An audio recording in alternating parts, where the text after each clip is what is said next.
श्री स्वामी समर्थ अवधूत चिंतन श्री गुरुदेव दत्त। स्वामी चरित्र सारामृत एक मांडी पारायण करायचं असेल किंवा आपल्याला 3 दिवसांचं करायचं असेल, 7 दिवसांचं करायचं असेल तर ते पारायण आपण कसं करू शकतो हे आपण आजच्या व्हिडिओमध्ये बघूया। तर खरं तर त्या अगोदर आपण स्वामी चरित्र सारामृताचे फायदे काय आहेत ते बघूया। तर जी व्यक्ती स्वामी सेवेमध्ये येते ती व्यक्ती मुळातच भाग्यवान असते, कारण स्वामी सेवेमध्ये येणारी व्यक्ती ही आपलं पूर्वजन्मीचं पुण्य असतं, म्हणूनच आपल्याला स्वामी सेवा करायची किंवा परमेश्वराची कुठलीही सेवा करायची संधी मिळते।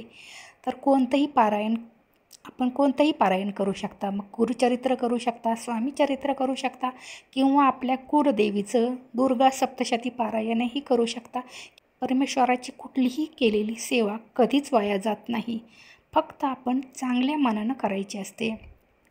तर स्वामी चरित्र सारामृत हे पारायण 1 दिवसांचं करू शकतो आपण, 3 दिवसांचं करू शकतो किंवा 7 दिवसांचं सुद्धा करू शकतो। ते कसं करायचं हे आत्ता आपण या व्हिडिओमध्ये बघूया। पण त्याचबरोबर तुम्ही जर माझ्या चॅनेलला सबस्क्राईब केलं नसेल तर कृपया सबस्क्राईब, लाईक करा आणि त्याचबरोबर तुम्हाला योग्य वाटलं तर कमेंटही करा।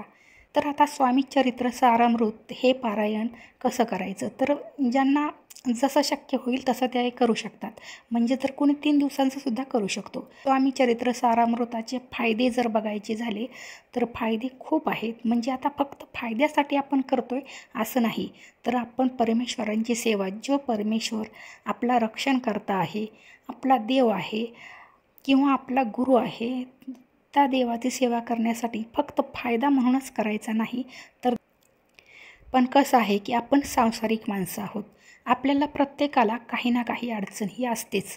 म्हणजे कुणी लग्नासाठी करत असतं पारायण, लग्न जमावं म्हणून, कुणी नोकरी मिळावी म्हणून करत असतं, कुणी आणखीन वेगवेगळ्या कारणासाठी, कुणी पैशाची चणचण असते कुणाला, अशा प्रत्येक कारणासाठी कुणीही स्वामी चरित्र पारायण करू शकतो। आणि आनंदाची गोष्ट म्हणजे स्वामी त्यांची इच्छा पूर्ण करतात, असा अनेक भक्तांचा अनुभव आहे।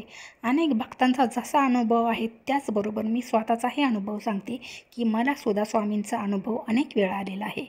मी स्वामी चरित्रांचं 1 दिवसाचं काय, पण मी 1 मांडी 108 पारायणंसुद्धा केलेली आहेत आणि या पारायणामध्ये मला अक्षरशः खूप चांगले दिव्य असे अनुभवसुद्धा आलेले आहेत।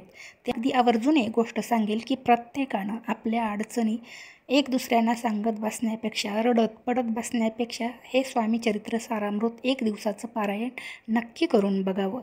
आणि कसं असतं, जेव्हा आपण परमेश्वराची सेवा करतो, जेव्हा परमेश्वराचं आपण नामस्मरण करतो, आपल्या घरात जेव्हा परमेश्वराच्या ग्रंथाचं वाचन केलं जातं, पवित्र ग्रंथाचं वाचन केलं जातं, तेव्हा सकारात्मक ऊर्जा, ह्या सगळ्या ऊर्जेमुळं आपल्या आयुष्यातल्या अडचणी कुठल्या कुठं पळून जातात, याचा खूप सारा फायदा होतो।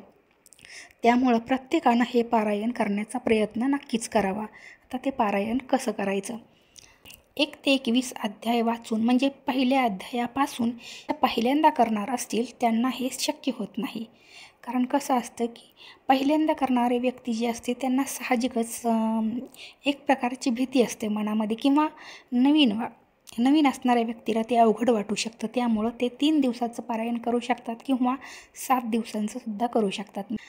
आणि जर 1 दिवसांचं करायचं असेल, 1 मांडी पारायण करायचं असेल तर 1 ते 21 अध्याय एका जागेवर बसून वाचायचे, म्हणजे 1 मांडी पारायण होईल।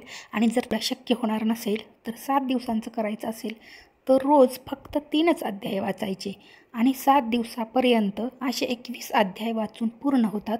मग 7व्या दिवशी आपण उद्यापन करू शकतो की अशा प्रकारे जर तुम्ही स्वामी चरित्र सारामृताचं पारायण केलं तर तुमच्या मनातील मोठ्यातली मोठी इच्छा स्वामी समर्थांच्या कृपेने नक्कीच पूर्ण होईल। श्री स्वामी समर्थ।